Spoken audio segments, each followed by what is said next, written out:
La civilización romana, también llamada Antigua Roma, comenzó, según la tradición, en el año 753 a.C., con la fundación de Roma, que surgió como una comunidad pequeña cerca del paso comercial del río Tíber, en la actual Italia, y se convirtió en una gran ciudad que expandió su poder e influencia por Italia y gran parte del mundo entonces conocido.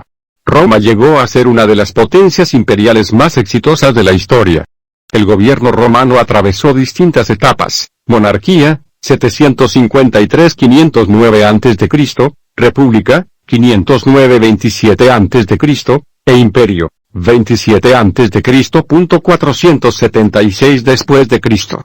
Recibió la influencia de las civilizaciones etrusca y griega en aspectos políticos, culturales y militares, pero introdujo a su vez novedades que influyeron en la cultura occidental en los terrenos del derecho, las instituciones de gobierno y la tecnología civil y militar. Logró expandir sus fronteras imperiales a la mayor parte de Europa, Medio Oriente y el norte de África, gracias a su impresionante organización militar y a su capacidad estratégica para establecer alianzas y relaciones de subordinación. A diferencia de los griegos, que excluían a los extranjeros y sometían a los pueblos conquistados, Roma los incorporó a su sistema político-social y les otorgó la ciudadanía romana, lo que contribuyó a un proceso de aculturación llamado romanización, que incluyó la difusión del latín como lengua. La civilización romana surgió a lo largo de un proceso que duró cientos de años.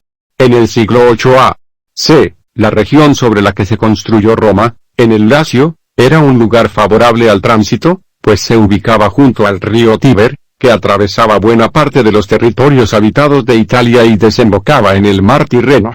Los primeros pobladores del Lacio fueron grupos itálicos, como los sabinos y los latinos. También se asentaron en la zona grupos etruscos, provenientes de la Toscana, al norte. La formación de la cultura romana pudo ser el resultado de la interacción entre estas diversas poblaciones, así como de la influencia de los colonos griegos que se fueron asentando en la Magna Grecia, es decir, en el sur de la península itálica y en la isla de Sicilia. Por su parte, la constitución de Roma como ciudad pudo ser el resultado de una gradual agregación de aldeas sobre el monte Palatino. Según la leyenda romana, que ofrece una narración mitológica del origen, la ciudad de Roma fue fundada por los gemelos Rómulo y Remo en el año 753 a.C., quienes luego de nacer habían sido abandonados por su padre en el río Tíber, pero lograron sobrevivir amamantados por una loba. Ya adultos, los hermanos decidieron fundar una nueva ciudad, pero tuvieron una pelea luego de discrepar sobre la colina sobre la que debían erigirla. Rómulo mató a Remo, fundó la ciudad de Roma sobre el monte Palatino y se convirtió en su primer rey. Los historiadores reconocen tres etapas en la historia del gobierno romano. La época de la República Romana fue uno de los períodos más significativos en la historia de la civilización, pues puso las bases del derecho romano, que legislaba sobre el derecho privado y la separación de poderes, afianzó algunas de sus instituciones, como el Senado, y consolidó su posición como potencia dominante, lo que permitió la posterior instauración del imperio. Las tres etapas de la historia de la antigua Roma, según sus formas de gobierno, son: la monarquía, desde 753 a.C. hasta 509 a.C. En este período, el gobierno de la ciudad-estado de Roma estaba a cargo de un rey, en latín, rex, que era elegido por un consejo de ancianos. Según la tradición recogida en obras romanas posteriores, hubo 7 reyes, los primeros 4 de origen latino y sabino, de la zona del Lacio, y los últimos 3 de origen etrusco, de la zona de la Toscana. Los historiadores consideran que esta lista contiene elementos legendarios, como la inclusión del mítico Rómulo en la posición de primer rey. De todos modos, se reconoce la influencia etrusca en la formación del Estado. La República, desde 509 a.C. hasta 27 a.C., fue instaurada cuando se derrocó al último rey, Lucio Tarquinio, apodado el Soberbio. El gobierno pasó a estar a cargo de altos magistrados electivos, como los cónsules, y del Senado, compuesto inicialmente por patricios y luego también por plebeyos, que además tenían representación en el cargo del tribuno de la plebe. La otra institución importante del período republicano fue el ejército. En esta época, Roma conquistó y logró la subordinación de los diversos pueblos que habitaban la península itálica, como los etruscos. Luego se enfrentó a Cartago, un imperio del norte de África fundado por poblaciones fenicias. Estos enfrentamientos, conocidos como guerras púnicas, duraron casi 120 años, entre 264 a.C. y 146 a.C., y cuando Roma finalmente triunfó, se convirtió en la gran potencia del Mediterráneo. El militar y político Julio César amplió las fronteras de la República Romana y venció en una guerra civil, pero fue asesinado en el año 44 a.C. A su muerte, se desató otro conflicto por el poder entre Marco Antonio y Octavio, sobrino nieto de Julio César, quien triunfó e instauró el imperio. El imperio, desde 27 a.C. hasta 476 d.C., fue el período caracterizado por un gobierno unipersonal y autocrático, en el que el poder residía en la persona del emperador, cuyas decisiones no estaban sujetas a leyes. Octavio, quien adoptó el nombre de Augusto, fue el primer emperador de Roma, desde 27 a.C. hasta su muerte en 14 d.C. Estableció cierta paz y estabilidad interna, conocida como Pax Augusta, que duró alrededor de 200 años, aunque continuaron los enfrentamientos fronterizos. Tras la muerte de Augusto, se sucedieron diversos emperadores, hasta la disgregación del Imperio Romano de Occidente en 476 d.C., cuyo último emperador fue Rómulo Augustulo. El Imperio Romano de Oriente, o Imperio Bizantino, que se había constituido como una subdivisión del Imperio Romano a fines del siglo IV d.C., perduró hasta el siglo XV d.C. La economía de la civilización romana se basaba en la actividad agrícola, la ganadería y el comercio. La agricultura y el trabajo doméstico dependían de una amplia disponibilidad de esclavos, que eran comprados o capturados en guerras y eran considerados propiedad de sus amos.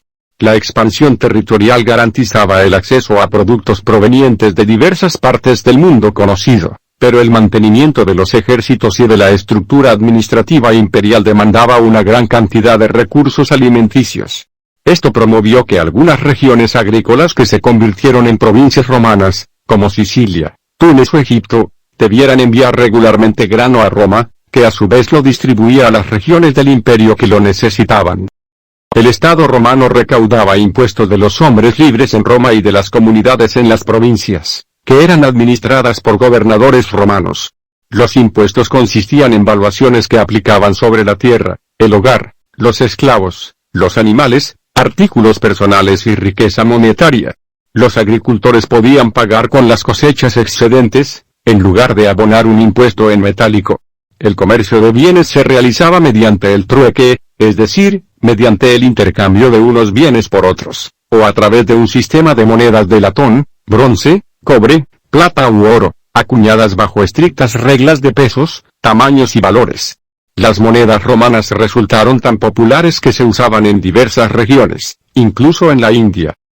La sociedad romana se dividía mayoritariamente en dos grupos bien diferenciados: los patricios. Eran el grupo privilegiado, constituido por un grupo minoritario de familias nobles tradicionales, gens, que remontaban sus orígenes a la fundación de Roma. Eran ciudadanos romanos de pleno derecho y ocupaban los más altos cargos políticos y militares. Al comienzo controlaban también el Senado, aunque luego se incorporaron a este representantes de los plebeyos.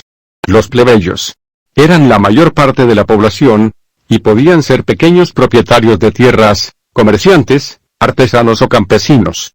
Algunos eran clientes de algún patricio, del que recibían protección o medios de subsistencia a cambio de trabajar sus tierras y de apoyarlo militar o políticamente.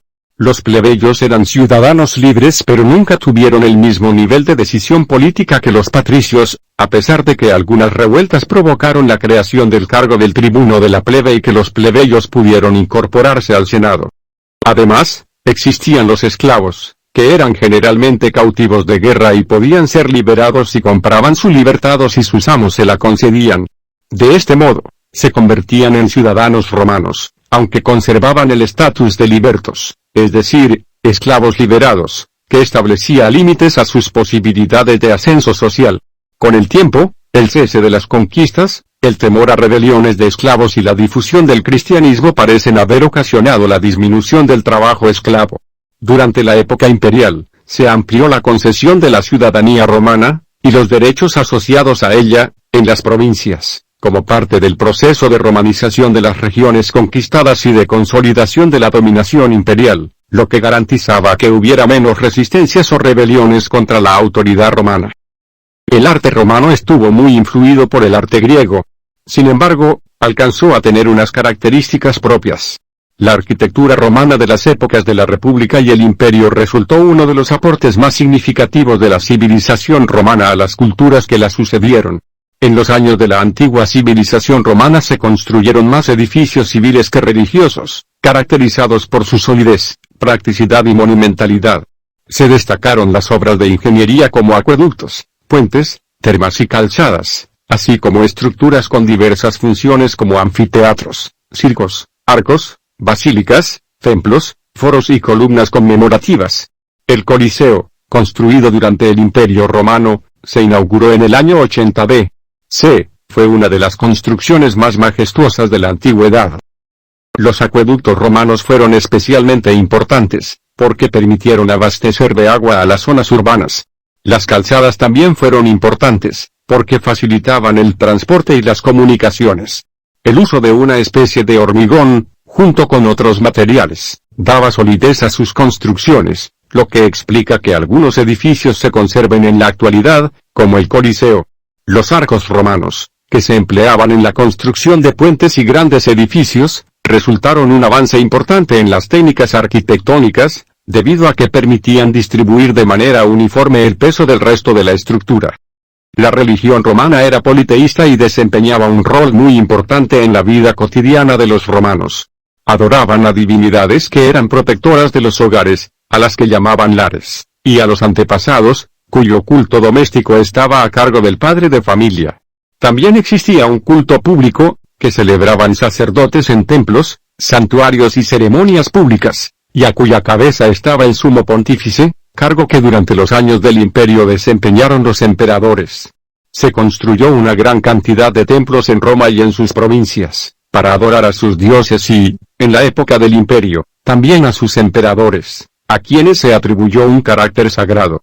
En el templo de la diosa Vesta, en Roma, las sacerdotisas vestales mantenían encendido el fuego sagrado de la ciudad. A medida que conquistaban tierras o comerciaban más allá, los romanos incorporaban el culto de divinidades de regiones extranjeras, como Isis de Egipto y Mitra de Persia. Sin embargo, lo más característico de la religión romana fue la adopción de aspectos de la religión griega y de prácticas religiosas etruscas. El panteón romano está en gran medida conformado por divinidades estrechamente emparentadas con los dioses griegos.